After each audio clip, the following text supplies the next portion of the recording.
Hello dear student, स्वागत है आप सभी का एक्सपी क्लासेस में। मेरा नाम है मुकुंद। कक्षा 12 गणित के अंतर्गत हम लोग मोस्ट इम्पोर्टेंट क्वेश्चन देख रहे थे, जिसके अंतर्गत चैप्टर नंबर 6 था। और चैप्टर नंबर 6 अवकलज के अनुप्रयोग एप्लीकेशन ऑफ डेरिवेटिव। और मैंने आपको बताया था चैप्टर नंबर 6 में अध्याय 6 में हमारे 6 टॉपिक हैं, और उन 6 टॉपिक के अंतर्गत ये आपका चौथा टॉपिक रहा। हम लोग 3 टॉपिक कवर कर चुके हैं। पहला अवकलज दर मापक के रूप में, फिर हमने कवर किया वर्तमान और हास्यमान, इसके बाद आपका मोस्ट इम्पोर्टेंट स्पर्श रेखा और अभिलंब, और इसके बाद यह आता आपका सन्निकटन या सन्निकट अप्रोक्सीमेशन। बहुत से स्टूडेंट को प्रॉब्लम आ जाती है, लेकिन मैंने इस तरीके से इसमें अप्रोक्सीमेशन आपको बताया। बहुत ही सिंपल सवाल लिए हैं, बहुत ही अच्छे सवाल लिए हैं जो आपके बोर्ड पेपर में आ सकते हैं, और बहुत ही इजी तरीके से मैंने आपको इस कॉन्सेप्ट को समझाने की कोशिश की है। बहुत ज़्यादा इंपॉर्टेंट कॉन्सेप्ट नहीं है, आने के चांसेस कम ही रहते हैं, लेकिन आपके सिलेबस में है तो आपको अच्छी तरीके से पढ़ के जाना है। और मात्र 20 मिनट का आपका ये लगभग 20 मिनट का लेक्चर है, जिसको आपको तैयार कर लेना अच्छे से। आपको ये 20 मिनट में कवर हो जाएगा। इसके अलावा आपको कितने क्वेश्चन यहाँ पर इम्पोर्टेंट लगा लेने हैं ताकि आपके सन्निकटन में कोई प्रॉब्लम नहीं आए। तो 20 मिनट का ये लेक्चर है मात्र, और यहाँ पर आप सिर्फ 7 क्वेश्चन लगा के जाइए। ये जो मैंने 7 क्वेश्चन आपको लगवा दिए हैं, बस इतने काफ़ी रहेंगे। अगर आप ये सन्निकटन के लिए 7 क्वेश्चन लगा लेते हैं तो और आपको कहीं भटकने की जरूरत नहीं होगी, बस पर्याप्त रहेगा सन्निकटन के लिए 7 क्वेश्चन। 100 आउट ऑफ 100 के लिए आखिर आप क्या पढ़ें, किस तरीके से पढ़ें ताकि आपके 100 आउट ऑफ 100 आ सकें कक्षा 12 गणित के अंतर्गत। तो मेरी थ्योरी के हिसाब से आपको ये चीज़ें करना बहुत ही ज़्यादा ज़रूरी है। देखिए, अगर आप एनसीईआरटी बुक से पढ़ रहे हैं तो एनसीईआरटी बुक के अंतर्गत रिवीजन करने के लिए, देखिए रिवीजन का वक्त है ये, रिवीजन के लिए आपको मैंने इंपॉर्टेंट क्वेश्चन के लिए टिक लगवा दिए। तो उस वीडियो के आधार पे आप इंपॉर्टेंट क्वेश्चन कर लीजिएगा वहाँ से एनसीईआरटी बुक से, अगर आप एनसीईआरटी बुक से तैयारी कर रहे हैं। और अगर आप किसी रेफरेंस बुक का, किसी प्राइवेट बुक का इस्तेमाल कर रहे हैं, किसी प्रकाशन का, अलग प्रकाशन का इस्तेमाल कर रहे हैं, तो भी अच्छी बात है, कोई दिक्कत नहीं है। लेकिन आप अगर एनसीईआरटी बुक का तैयारी कर रहे हैं तो फिर मैंने आपको इंपॉर्टेंट क्वेश्चन के लिए टिक लगवा दिया है ताकि आप जल्दी से जल्दी रिवीजन कर सके, तो वहाँ से वो देखिए। इसके अलावा अगर आपके पास कोई क्वेश्चन बैंक है, अब क्वेश्चन बैंक क्या होता है, तो क्वेश्चन बैंक एक इंपॉर्टेंट क्वेश्चंस की बुक होती है, ठीक है। इसे यूपी बोर्ड में क्वेश्चन बैंक के नाम से जाना जाता है। जो इंपॉर्टेंट क्वेश्चन की हमारे पास बुक होती है, इसे यूपी बोर्ड में क्वेश्चन बैंक के नाम से जाना जाता है। इसके अलावा इसे राजस्थान में इसे आइडिया के नाम से जाना जाता है। तो अलग अलग बोर्ड में अलग अलग नाम से जाना जाता है, आप उसको जरूर पढ़ें। इसके अलावा आप अनसॉल्व्ड लगाएं, ठीक है। अनसॉल्व्ड लगाना बहुत ही ज़्यादा ज़रूरी है, यानी कि लास्ट ईयर के पेपर, ठीक है। अनसॉल्व्ड आप हर हाल में लगाएं। अगर आपके पास समय कम है तो कम से कम, अभी अगर जितना भी आपका समय है तो एक पेपर तो आपको लगा के जाना ही है, ताकि आपको पता चले कि जो आपका पेपर आता है वो किस तरीके से आता है। और अगर आपके पास थोड़ा सा समय है तो कम से कम 3 से 5 पेपर आप जरूर सॉल्व करके जाएं। और जितने ज़्यादा आप पेपर सॉल्व करेंगे उससे उतना ही आपको एक्सपीरियंस होगा, आपको पता चलेगा कि पेपर किस तरीके से आता है, क्वेश्चन कहाँ से किस तरीके से क्वेश्चन पूछे जाते हैं। तो ये ज़रूरी है। तो इतना आप कर लेते हैं, और अगर थोड़ी सी आपको किस्मत अच्छी रही और पेपर आपका बहुत बढ़िया आ गया, ज़्यादा कठिन नहीं आया पेपर, क्योंकि कभी कभी पेपर बहुत कठिन दे दिया जाता है। अगर पेपर सिर्फ मॉडरेट आया या थोड़ा सा स्लाइटली सिंपल आ गया तो आपको 100 आउट ऑफ 100 आने से कोई नहीं रोक सकता। इसके अलावा ये तो कोई किस्मत की बात, अगर थोड़ा सा सिंपल पेपर हो गया, लेकिन अगर आपने जी तोड़ मेहनत करी है, झोला छाप बोरा फाड़ के मेहनत करिए, तो फिर आपको 100 आउट ऑफ 100 लाने से कोई नहीं रोक सकता। तो ये सारी मेरी एक थ्योरी है, जहाँ पर आपको ज़रूरी है कि आप एनसीईआरटी बुक में मेरे द्वारा जो इंपॉर्टेंट क्वेश्चन टिक लगाए हैं वो अच्छे से तैयार कर लें। इसके अलावा आप क्वेश्चन बैंक देख सकते हैं, और आप अनसॉल्व्ड देख सकते हैं। अनसॉल्व्ड आप जरूर देखा करें लास्ट ईयर के पेपर, और वहाँ से आप तैयारी जरूर करें। खास बात जरूरी ये है कि आपने अपना सिलेबस किस तरीके से तैयार किया है, इस बात को जरूर ध्यान रखें कि सिलेबस आपको आपके बोर्ड के अनुरूप, जो आपके बोर्ड ने कम या ज़्यादा जो भी किया है उस अनुरूप आपने अच्छी तरीके से तैयारी की हो, और आपके दिमाग में आपका सिलेबस जरूर हो।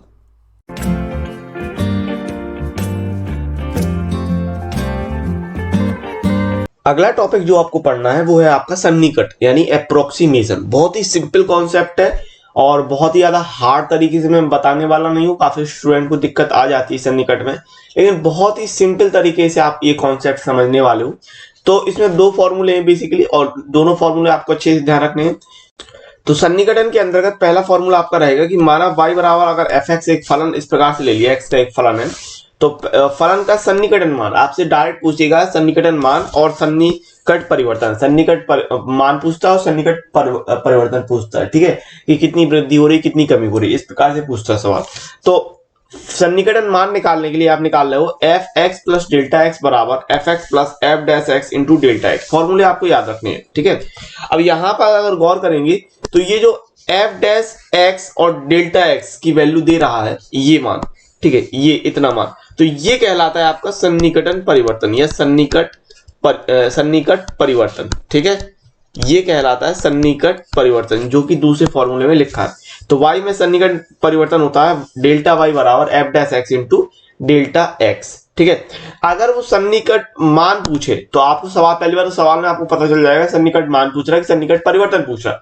अगर परिवर्तन लिखा होगा तो परिवर्तन की बात कर रहा है, ठीक है। तो सन्निकट मान अगर पूछ रहा है तो f x plus delta x बराबर f x plus f dash x into delta x, और परिवर्तन अगर पूछ रहा है तो डेल्टा वाई बराबर f dash x into delta x, ठीक है, ये निकाल देंगे। अब सवाल पे आते हैं। तो सवाल दिया है इस प्रकार से आपको कि यदि एफ एक्स बराबर 3x² प्लस 15x प्लस 5 हो तो एफ 3.02 का सन्निकट मान ज्ञात करो। सवाल में सन्निकट मान पूछ रहा है तो आपको जो पहला फॉर्मूला दिया है उसको लगा देना है, ठीक है। सन्निकट मान ज्ञात करो। तो देखिए यहाँ पर एफ फॉर्मूला आपको अच्छे से याद रखना है, एफ डैश एक्स होता है तो पहले एफ डैश एक्स निकाल लेते हैं। एफ एक्स इतना हो गया, एक्स के सापेक्ष अवकलन करेंगे तो एफ डैश एक्स निकल आएगा। तो यहां से ले रहे हैं D upon d x, f x बराबर डी अपॉन डी एक्स, यहाँ है 3x² प्लस 15x प्लस 5।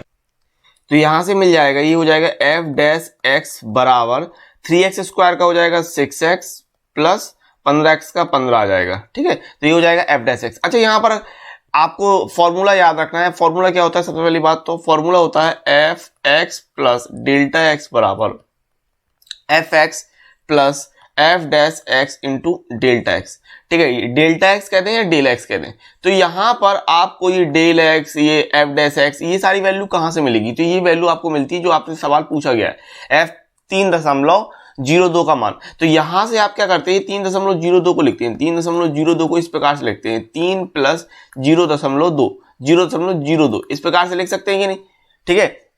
इसको तो यहां पर जो ये 3 रहेगा इसको बोलेंगे x, और ये 0.02 रहेगा इसको बोलते हैं अपन डेल्टा x, ठीक है। तो इसी प्रकार निकालना है, ज्ञात करना है f 3.02 का मान, ठीक है। तो यहां से क्या करेंगे, 3.02 माना, 3.02 बराबर इसको लिख लेंगे, जानते हैं या हम लिख सकते हैं 3.02 को 3 प्लस 0.02, ठीक है।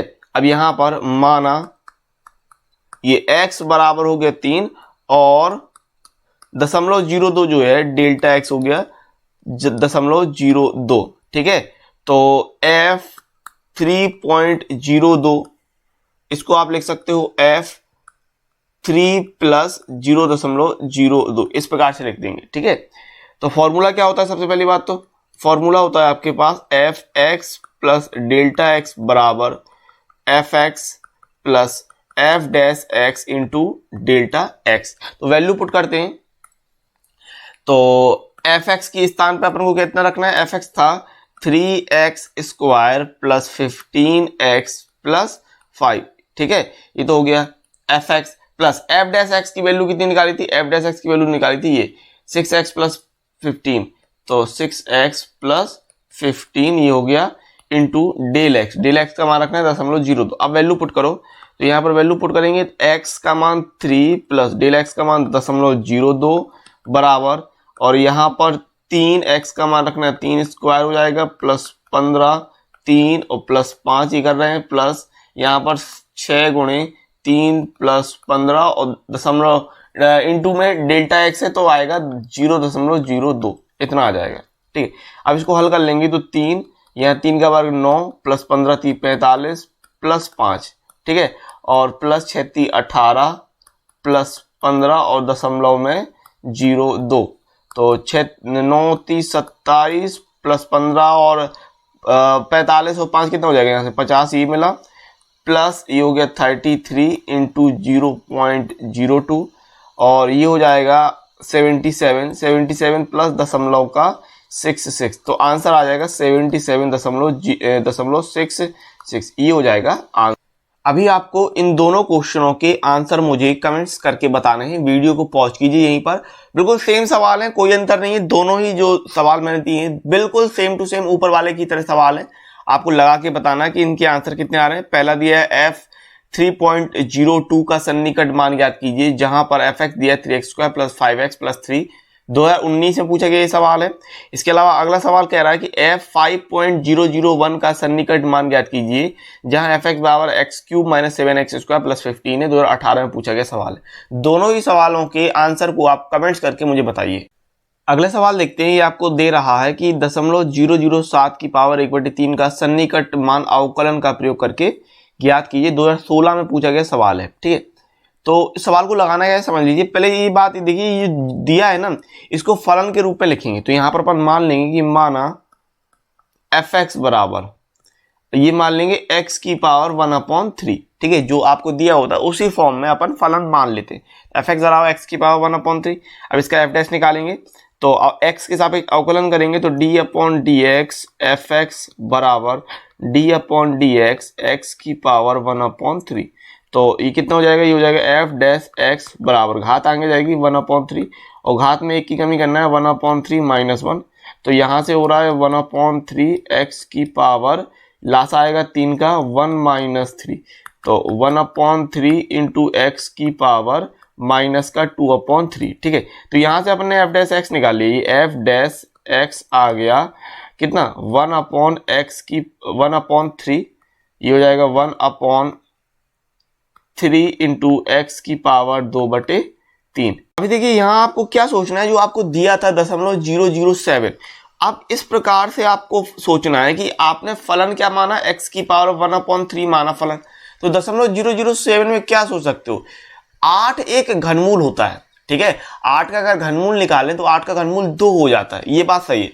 तो हम 8 के आसपास जा सकते हैं, यानी 0.007 को आप क्या लिख सकते हो, इसको लिख सकते हो 0.008 माइनस का 0.001, इस रूप में लिख सकते हैं। ठीक है, तो इस रूप में लिखने के बाद आपको क्या करना है कि ये हो जाएगा x की वैल्यू, ये हो जाएगी डेल्टा x की वैल्यू। बस इस प्रकार से फलन के अकॉर्डिंग आपको सोचना है कि क्या आप सोच सकते हो। तो यहां पर आपने मान लोगे कि माना x बराबर 0.008 और डेल्टा x बराबर ले लोगे माइनस का 0.001। इस प्रकार से सोचते हैं। ठीक है, तो अब वैल्यू फाइंड कर लेते हैं। आपको फॉर्मूला याद रखना है कि f(x + x + डेल्टा x बराबर f(x + f'(x into delta x)। ठीक है, फॉर्मूला याद रखिए। अब यहाँ वैल्यू पुट करेंगे तो f(x) का मान 0.008 माइनस का 0.001 बराबर f(x) का मान कितना, x की पावर 1/3 था और प्लस f'(x) का मान निकाला था आपने 1/3 x की पावर 2/3 और इनटू में डेल्टा x का मान था माइनस का 0.001। ठीक है, यहाँ पर वैल्यू हो जाएगी f 0.007 और ये x की वैल्यू कितनी 0.008 की पावर 1/3 प्लस यहाँ पर करेंगे 1/3 की पावर 8, x का मान 0.008 की पावर 2/3 और ये यहाँ पर वैल्यू आएगी माइनस का 0.001। ठीक है, तो f(x) कितना था, x की पावर 1/3। तो यहाँ पर कितना हो जाएगा, ये हो जाएगा 0.007 की पावर 1/3। अच्छा, 0.008 की पावर 1/3 है तो इसमें क्या हो जाएगा, ये वैल्यू निकल के आएगी 0.2। ठीक है, इस बात को ध्यान रखना, 0.2 निकलेगा यहाँ से। ये जो वैल्यू हो जाएगी, ये वैल्यू होगी 0.2 और यहाँ पर मिलेगा 1/3 और इसमें क्या कर सकते हैं, इसको कर लो 0.008 और पहले तो 1/3 बाहर निकाल लो और इसकी होल पावर ले लो 2। ठीक है, और ये माइनस का 0.001 कोष्टक में। मुझे लगता है आपको ये बात समझ में आ गई होगी कि 0.008 की पावर 1/3 को कैसे हल करना अपन को। ठीक है, अगर आप नहीं सोच पा रहे तो इसको इस तरीके से सोचते हैं। देखो 0.008 की पावर 1/3 है तो इसको क्या सोच सकते हैं, देखो दशमलव हटाओगे तो आपको पता है नीचे 1000 आएगा। ठीक है, कि पावर 1/3। अब हर एक की, अब देखो 8 है तो 8 का घनमूल कितना होता है 2 और 1000 का घनमूल 10, तो कितना आएगा 0.2। समझ गए। अब इस तरीके से सोचते हैं तो ये जो वैल्यू आएगी 0.2 इस तरीके से आती है, ठीक है। हाँ, तो इसमें कोई समस्या नहीं होनी चाहिए आपको। आगे देखते हैं सवाल के लिए। तो इसकी वैल्यू आपको फाइंड करनी थी 0.007 की पावर 1/3 का मान निकालना था, ये हो गया 0.2 प्लस, और यहाँ पर 1/3, अच्छा यहाँ पर वैल्यू हो जाएगी 0.02, ठीक है, 0.2 हो जाएगा, 0.2 का स्क्वायर, और यहाँ पर माइनस का 0.001 चल रहा था, तो ये कितना है 0.2, और प्लस यहाँ पर ऊपर ले लेते हैं माइनस का 0.001, और बटे में ये 3, और यहाँ मिलेगा 0.04 आएगा, ठीक है। तो ये कितना होगा 0.2 माइनस का दशमलव, प्लस माइनस माइनस हो जाएगा 0.001 बटे 3 का गुणा कर रहे हैं तो दशमलव में 12, एक जीरो बढ़ा लो और दोनों तरफ से दशमलव हट जाएंगे, तो 0.2 माइनस का 1/120, ठीक है। अच्छा, लासा ले लेंगे तो 120 आएगा ये लासा, और ये आ जाएगा 12 दूनी 24, ठीक है, 12 दूनी 24, और दशमलव है तो एक जीरो हट जाएगा, और माइनस का 1, तो कितना आएगा 23 बटे, ये हो जाएगा 23 बटे 120। अब आप 120 से भाग दे लीजिए, भाग देना आपको आता है, तो वैल्यू आ जाएगी दशमलव का 192, ये हो जाएगा आंसर, ठीक है। सवाल देखते हैं, और उससे पहले मैं आपको एक चीज बता दूं, यहाँ पर आप जो देख रहे थे 23 बटे जो 120 था, अगर आप इसको 23 बटे 120 को हल कर रहे थे तो आ रहा था वैल्यू 0.191666 एंड सो ऑन, ये वैल्यू आपको प्राप्त हो रही थी। और जैसा आपको पता है सार्थक अंकों की मदद से अपन हल कर सकते हैं, ये 6 के आगे, ये 1 के आगे की जितने भी 6 अंकों हटा के 1 को अपन 2 बना सकते हैं, तो फाइनल आंसर आपको मिल जाएगा 0.192। तो इसमें आपको कोई समस्या नहीं होनी चाहिए, ठीक है। अब जो अगला सवाल है ये आपको स्वयं करना है, ऊपर वाले की तरह है। क्या सवाल कह रहा कि अवकलन का प्रयोग करके √0.6 0.6 का सन्निकटन मान ज्ञात कीजिए। 2017 में पूछा गया सवाल है। देखिए ऊपर कह दिया था आपको, ऊपर वाले सवाल में आपको कह रहा था भाई 0.007 इसका मान निकालने के लिए कह रहा था, ठीक है। तो इसको अपन ने कैसे किया था, इसको अपन ने घनमूल के आधार पे, यहाँ घनमूल कह रहा था ना, ठीक है, पावर 1/3, तो घनमूल कह रहा था, तो उस आधार पे अपन ने घनमूल के बारे में सोचा था 0.008 माइनस का 0.001 ऐसे सोच के लगाया था, ठीक है। तो यहां पर और फिर इसको x माना था और इसको डेल्टा x लेके और फलन fx हो गया था x की पावर 1/3।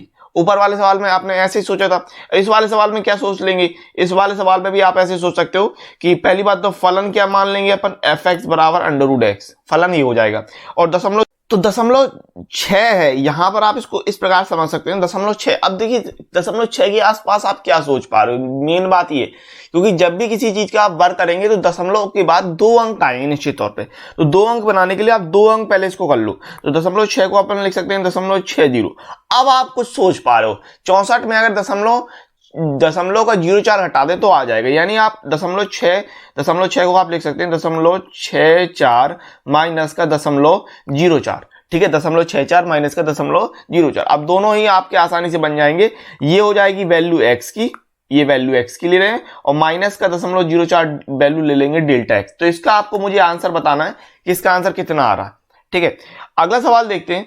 ये अगला सवाल आपको कह रहा है कि भुजा में 3% वृद्धि के कारण भुजा x के घन के आयतन में सन्निकटन परिवर्तन ज्ञात करो। अब आपको सन्निकटन मान नहीं निकालना है, ये ध्यान रखो, सन्निकटन परिवर्तन करके दिखा देना है, ठीक है। तो कैसे, घन के आयतन के बारे में बात कर रहा था, तो घन का आयतन कितना होता है पहले ये समझ लीजिए। घन का आयतन होता है भुजा q, ठीक है, घन का आयतन कितना होता है भुजा q, और भुजा क्या है, भुजा है x, ठीक है, तो ये हो जाएगा x की पावर 3। तो ये तो हो गया फलन, ठीक है।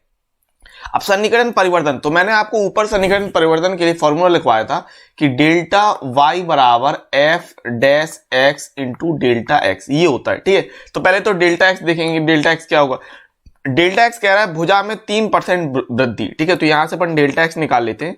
डेल्टा x हो जाएगा भुजा में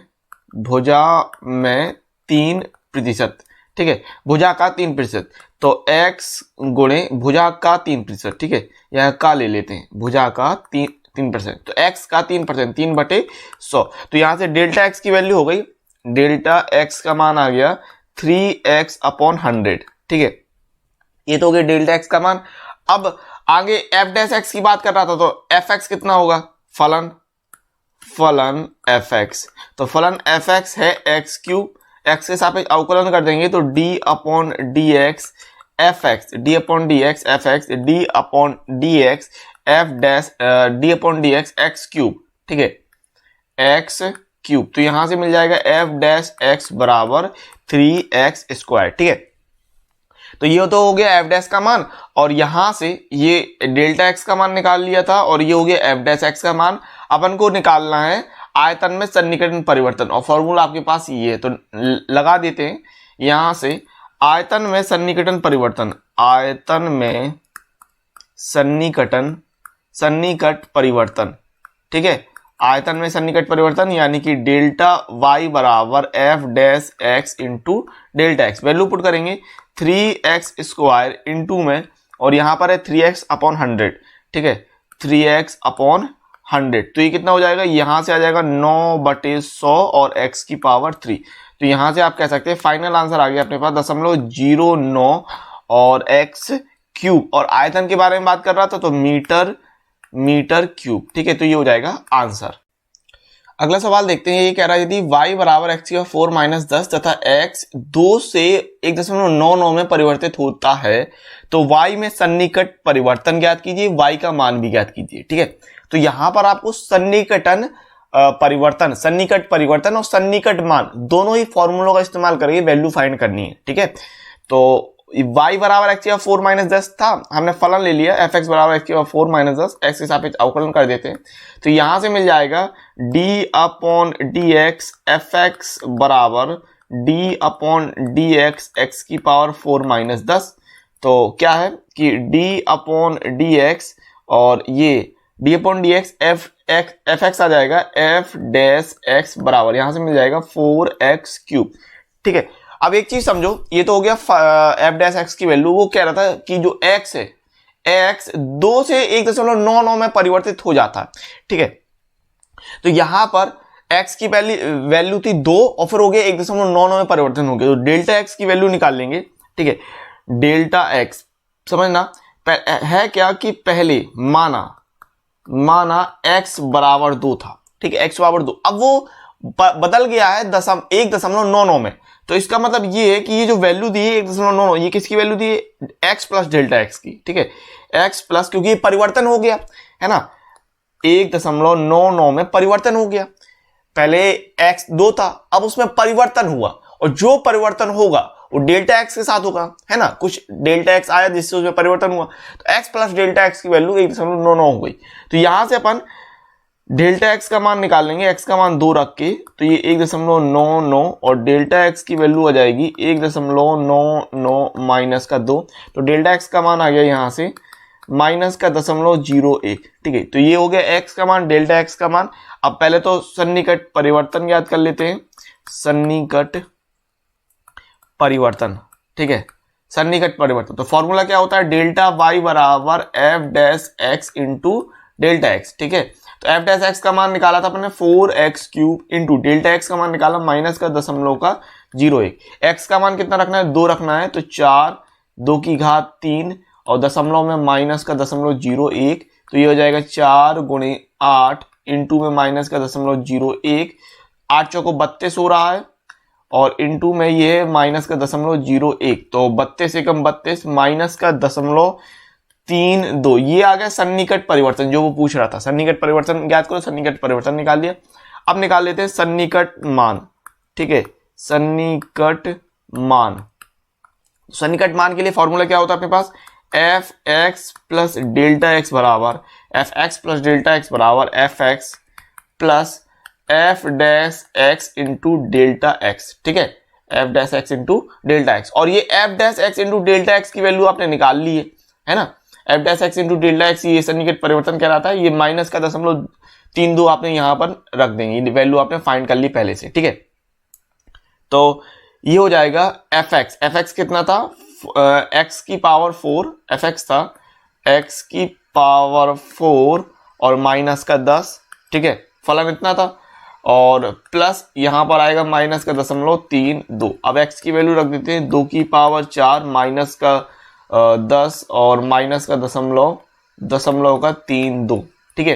तो 16 -10 माइनस का 0.32, तो ये हो जाएगा 16 माइनस 10.32। अब इसको घटाएंगे तो ये आ जाएगा 5.68, ये हो जाएगा आंसर।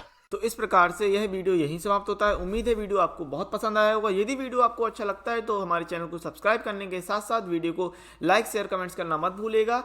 चैनल को सब्सक्राइब कर लीजिए, बेल नोटिफिकेशन को ऑल सेलेक्ट जरूर कर लीजिए ताकि जो भी नया वीडियो आपको मिले उसका नोटिफिकेशन आपको तुरंत मिल जाए और आप अपनी वीडियो लेक्चर के साथ, अपनी क्लास के साथ अपडेटेड बने रहें। अगर आपको वीडियो अच्छा लगा है तो वीडियो को लाइक शेयर कमेंट जरूर करें। और अगर आप लाइव क्लासेस को ज्वाइन करना चाहते हैं, लाइव क्लासेस को अटेंड करना चाहते हैं तो हमारी एप्लीकेशन को जरूर डाउनलोड करें, जिसका लिंक आपको डिस्क्रिप्शन में मिल जाएगा, या फिर आप प्ले स्टोर में भी सर्च कर सकते हैं XP क्लासेस, वहाँ से भी आप हमारी एप्लीकेशन को जरूर डाउनलोड करें। लाइव क्लासेस के साथ साथ वहाँ पर आपको फ्री PDF, नोट सॉल्यूशन और एक डेडिकेटेड व्हाट्सएप ग्रुप भी प्रोवाइड किया जाता है ताकि जो भी कुछ आपका डाउट हो आप अपने डाउट को उस व्हाट्सएप ग्रुप के थ्रू पूछ सकते हैं और अपनी क्वेरी को सॉल्व कर सकते हैं। यदि आप हमसे जुड़ना चाहते हैं तो हमारे सोशल मीडिया प्लेटफॉर्म को जरूर फॉलो करें। फेसबुक, टेलीग्राम, इंस्टाग्राम और ट्विटर के लिंक आपको डिस्क्रिप्शन में ही मिल जाएंगे। सभी के लिंक आपको डिस्क्रिप्शन में दिए हुए हैं, तो उनको आप फॉलो जरूर कर सकते हैं। वहाँ पर हमें मिलेंगे अगली वीडियो लेक्चर के साथ। तब तक के लिए जय हिंद, जय भारत।